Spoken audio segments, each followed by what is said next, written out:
Vous êtes expert dans les questions de l'éducation à l'OCDE, justement. Alors, PISA, on va le préciser, c'est le programme international pour le suivi des acquis des élèves. C'est une enquête réalisée tous les 3 ans sur la lecture, les mathématiques et les sciences, avec un sujet privilégié à chaque fois. Alors, pour 2012, c'était le calcul. Parmi les constats, la France qui recule un peu, qui est en gros un élève moyen. C'est la conclusion. Et exactement, la France est dans la moyenne des pays de l'OCDE. Alors, ce n'est pas aussi catastrophique que ce qu'on a pu entendre ces récentes semaines, mais malgré tout, on pouvait s'attendre peut-être à mieux quand on sait l'importance de l'éducation en France. Mais le véritable problème, c'est cette aggravation de l'échec scolaire et des inégalités entre 2003 et 2012 qui fait que si on regarde sur une période de 10 ans, la France recule un petit peu dans le classement en mathématiques. Des inégalités, vous le dites, qui démarrent de plus en plus tôt. Oui, les inégalités, on pourrait se dire que ça commence parfois à 2 ans, avec la préscolarisation à 2 ans, où les enfants issus des milieux défavorisés sont moins souvent scolarisés dans les écoles maternelles. Mais c'est surtout cette aggravation des inégalités. Aujourd'hui, quand on regarde le classement de la France, pour les élèves issus des milieux défavorisés, elle se classe en 33e position. Si on regarde les élèves issus des milieux favorisés, elle est 13e. On voit bien qu'il y a vraiment un système très inégalitaire en fonction du milieu auquel on appartient. Ça veut dire, pour faire plus clair, que inégalité financière donne inégalité scolaire, automatiquement.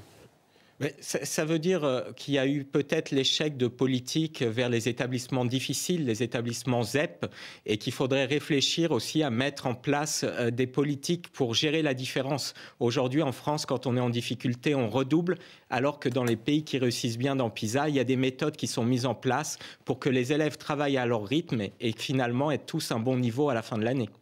Alors, est-ce que la réforme mise en place récemment par la France, même si c'est récent, est au moins sur la bonne voie pour améliorer ses résultats ? On peut dire que le passage à 4 jours et demi est une bonne chose. Ça veut dire qu'il y aura 5 matinées d'école au lieu de 4 pour gérer la difficulté des élèves. Donc c'est quand même un moyen de trouver des moments dans la semaine scolaire pour gérer la difficulté.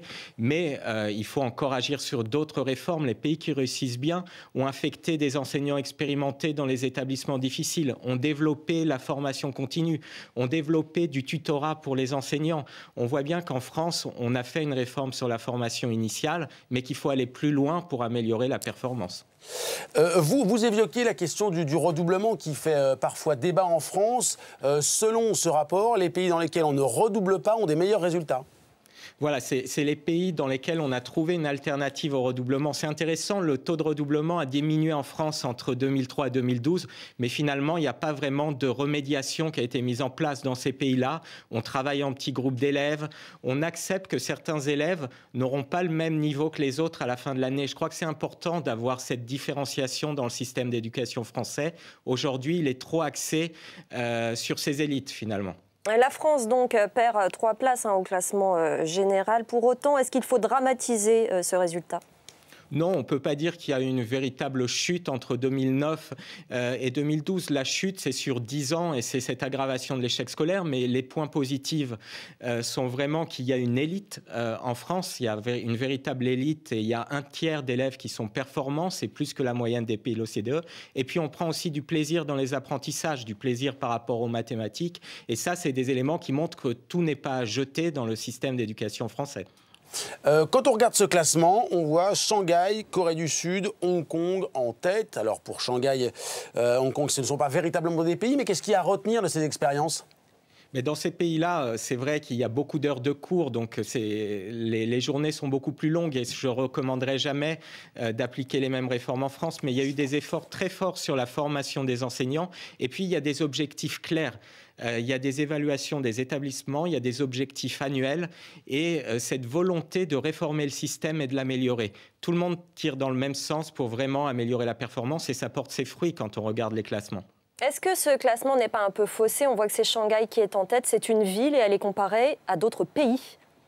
Ouais, Shanghai, c'est quand même une ville de 25 millions d'habitants. C'est vrai que ça n'est pas la Chine dans sa globalité, mais c'est intéressant quand on voit à Shanghai, par exemple, que les meilleurs chefs d'établissement, les meilleurs enseignants sont affectés dans les établissements les plus difficiles. On voit là une idée de politique éducative qui n'existe pas en France, par exemple.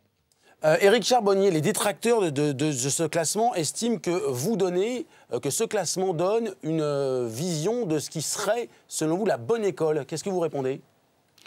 Je crois que le classement de PISA, c'est déjà plus qu'un classement. Il y a vraiment cette notion d'équité sociale. Aujourd'hui, l'OCDE s'est vraiment orienté vers mettre en place des politiques pour diminuer l'échec scolaire, pour aider les enfants des milieux défavorisés et lutter contre le chômage des jeunes. Donc je crois que PISA et tous les travaux de l'OCDE donnent des éléments aux politiques pour vraiment améliorer leur système éducatif. Et d'ailleurs, grand nombre de pays ont mis en place des réformes très efficaces, comme l'Allemagne, par exemple. On voit que l'Allemagne s'est améliorée dans cette étude. Vincent Peillon va s'exprimer cet après-midi. Est-ce que vous pensez qu'il va tirer les conséquences de ce rapport PISA ? J'espère. Il a commencé des réformes, il faut aller plus loin. Et il y a vraiment aujourd'hui un objectif unique qui doit être en France, de réduire l'échec scolaire et lutter contre les inégalités sociales. Ça doit être la priorité absolue.